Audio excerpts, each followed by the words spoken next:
এটা আমাদের চট্টগ্রাম শহরের অবস্থা। বৃষ্টি পড়ছে 10 মিনিটের মতো। এর মধ্যে যে যেগুলো রয়েছে ড্রেনগুলা ময়লায় আবর্জনা নেটে গিয়েছে। এখন রাস্তার মধ্যে হাঁটু জল পানির সমান।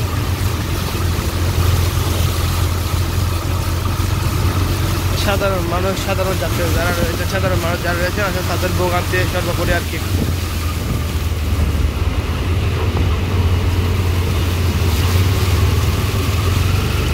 চট্টগ্রাম শহরে মনে হয় এই জলাবদ্ধতা কখনো নিষ্কাশন হবে না। যে কোনো সরকার বা যে কোনো মেয়র আসলে মনে হয় এই দুর্ভোগের কখনো শেষ হবে না।